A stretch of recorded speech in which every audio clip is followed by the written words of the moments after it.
Harry and Meghan ally with trolls to continue to offend the Princess of Wales after a cancer diagnosis. It had been hoped that the Princess of Wales's decision to announce a cancer diagnosis would finally bring a stop to the frenzied conspiracy theories being peddled over recent weeks.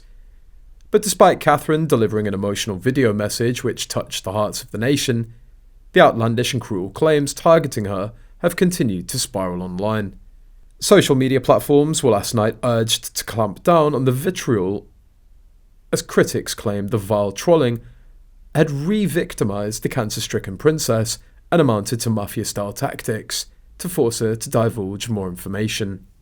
Within minutes of Catherine's announcement, trolls began spreading bizarre posts that a video was AI-generated, while others criticised her for not going public sooner.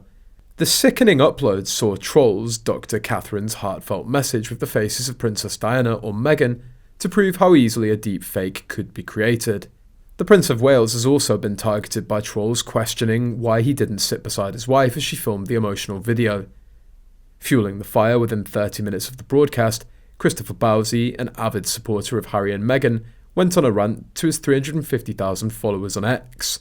The tech chief executive bizarrely claimed Kate's diagnosis meant that recent pictures were fake and accused the palace of North Korean-style propaganda. I'm sorry to hear that Kate has cancer. I hope that she has a full recovery. But it's also clear that all 3 earlier photos of her were fake, and the palace tried to cover it up, he wrote. A royal expert has claimed that Christopher Bowsey and Meghan's squad are disgusting. Princess Catherine sat on a bench by herself to talk about her health issues, and she chose to do so without Prince William, because this was her story to share. In an interview with The Times, a royal source said, this was her as a strong woman sharing an innately strong message to the nation. She didn't need anyone sitting next to her, reported the Daily Beast. The source added, William has been supporting her and the family in the background. She did it with his full support and advice. On every level, he wishes that she didn't have to do it, but it was her decision, it wasn't begrudged, and he fully supported it. The friends reflect on William's earlier life when losing his mother, Princess Diana, and that's led him into the protection mode that he's now in, it's believed. According to the Daily Beast, an aide said, all he wants to do is protect his wife and children. So, over the last few days, I've heard squaddies and sugars make comparisons between Catherine's cancer and Harkle's miscarriage.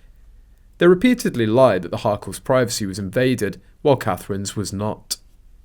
How exactly was the Harkle's privacy invaded? Who knew? Didn't Meghan share or sell the story herself? Didn't the alleged timing coincide with one of their media lawsuits? And along with this twisting of facts, the complaints that KP kept the cancer diagnosis private to keep in reserve for when they needed good PR or a distraction, some suggest the whole surgery cancer story is untrue. What's sad is that these pieces of crap can't just stop. A cancer diagnosis and miscarriage are 2 very different things to deal with.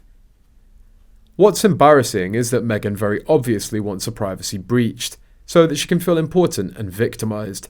And yet, no one's biting. So she does it herself. Calls the paps, leaks to the press, talks about these things publicly, and then